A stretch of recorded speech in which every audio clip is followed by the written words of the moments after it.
Bonjour à toi, c'est Géraldine Granier pour une nouvelle vidéo. Donc aujourd'hui, avant tout, j'espère que tu passes une bonne journée. Et si tu découvres cette série de vidéos, eh bien, je me présente. Donc, pardon, je suis donc Géraldine Granier, je suis coach et conférencière professionnelle sur le thème Votre différence est votre plus grande force. Voilà.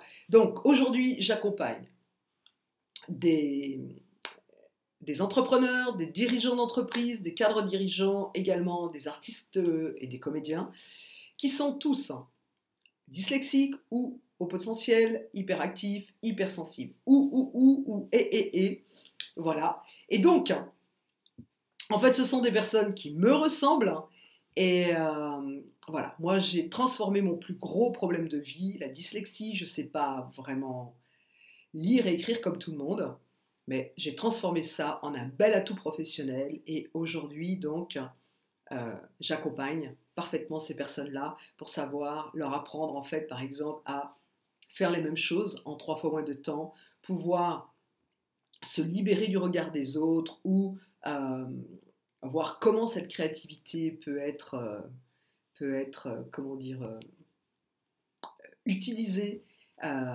Voilà, des cerveaux qui s'arrêtent jamais de penser et ça peut créer des fois des problèmes, par exemple pour s'endormir le soir, parce que du coup, ça continue, ça continue. Alors, aujourd'hui, le thème de cette vidéo, c'est oui, les cerveaux 10, comme je les appelle, sont tous différents. Et c'est là le challenge, en fait, pour les repérer.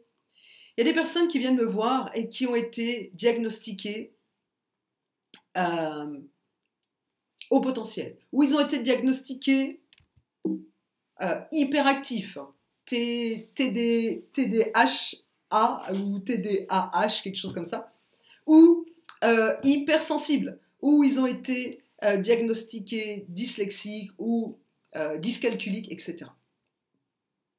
Et en fait, moi, je fais toujours le pari, absolument toujours, que ce sont des cerveaux 10. Pourquoi? Parce qu'en 15 jours, 3 semaines, on le sait, les choses s'améliorent, la personne retrouve une espèce d'énergie, de joie de vivre, une pétillance, et c'est le signe que l'on est sur la bonne voie.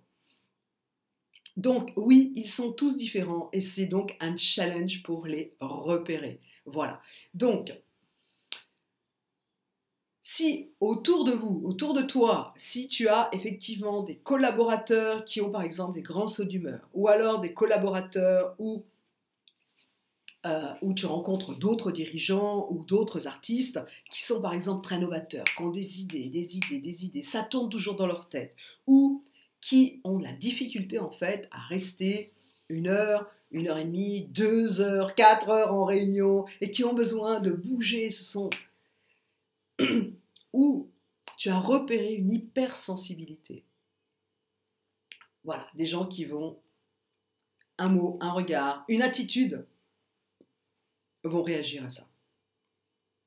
Challenge horaire, arriver à l'heure, ou alors être tellement obnubilé pour arriver à l'heure que du coup ça en devient compliqué, ou alors les gens arrivent 20 minutes avant le rendez-vous, du coup ils perdent du temps bien sûr. Quand tu diriges, quand tu es dirigeant d'une structure ou cadre dirigeant, si tu viens une demi-heure, 20 minutes avant tes rendez-vous, eh bien tu perds du temps. Donc, et puis surtout, eh bien, c'est aussi perdre de l'énergie. Pourquoi? Parce que c'est essayer de s'adapter. C'est vraiment des personnes qui sont qui sont toujours en fait à s'adapter. Et quand on ne s'adapte plus, on a une énergie qui se libère et on peut faire 3 fois plus de choses. Non, on peut faire les mêmes choses en 3 fois moins de temps. Par exemple, mais il y a d'autres choses. Donc moi, je me suis donné la mission en fait d'accompagner ces personnes-là, de leur permettre de transformer une hypersensibilité en atout, de savoir en fait comment elle fonctionne. Voilà. Donc, si cette vidéo te parle, si ça te plaît, si tu as des questions, n'hésite pas, je répondrai à tous les commentaires, toutes les questions. Tu peux aussi me faire un message en privé.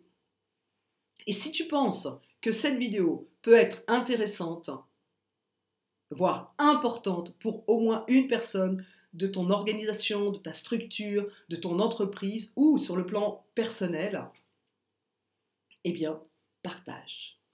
À très bientôt pour une nouvelle vidéo.